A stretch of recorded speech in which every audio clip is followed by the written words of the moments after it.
I believe that many of us were shown these documents over the years so that later we would talk about it. I mean, how can you keep the existence of extraterrestrials, if they were real, a secret? And how could anyone keep quiet knowing that they had seen documentation, official government documents labeled top secret, that expressed that these extraterrestrials were real and had visited this Earth?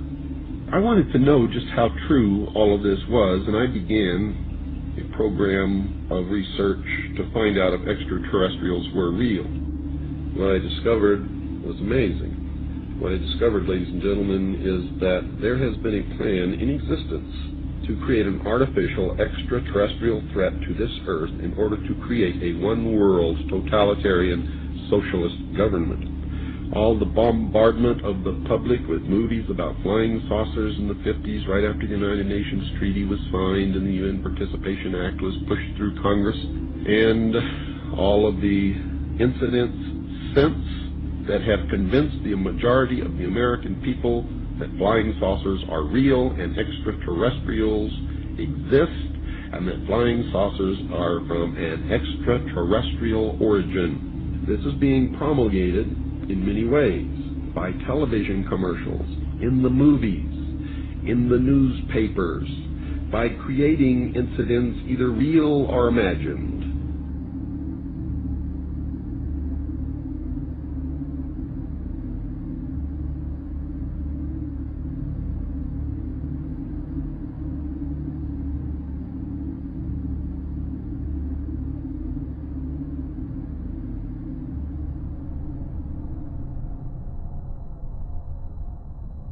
I mean, how can a nuts and bolts spacecraft, you know, two objects that are supposed to be made of metallic steel, fly into each other at thousands of kilometers an hour, become one object and then fly off in another direction?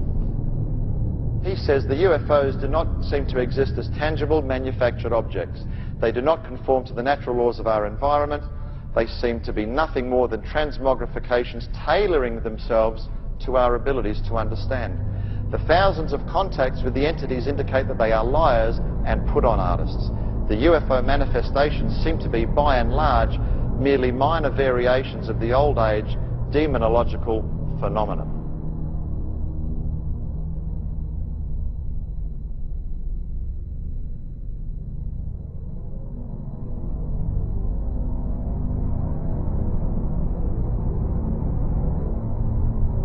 And again, the researchers will show you that the messages being received are deceptive in nature.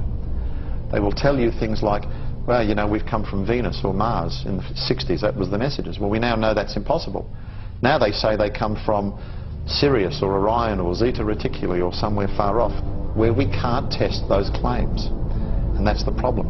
And some of the stories they've told us, like that, we know to be demonstrably not true. And if someone comes to you, Chris, and tells you a story and does all these things and says, I'm here to help you, but then does brutal things to you and then lies to you, then I don't think trust is a good place to start.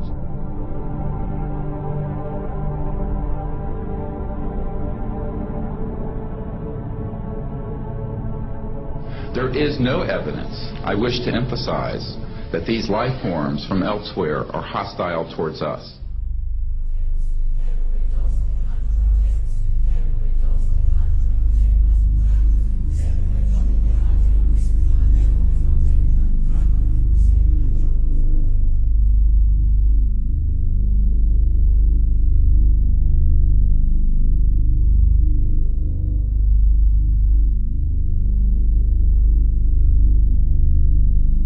Better way to implement a plan to bring about a one-world government than to create the possibility in the minds of the people of the world that we are being threatened from some other species, from some other planet, and do it in a way that if anybody questions it or challenged it or wants to talk about it publicly, that they are ridiculed.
My mind balked at the idea of believing that maybe all of my friends and all the bloods, innocent blood spilled by all my friends, and they had died at the hands, and the altar of corporate greed by by a bunch of occultists.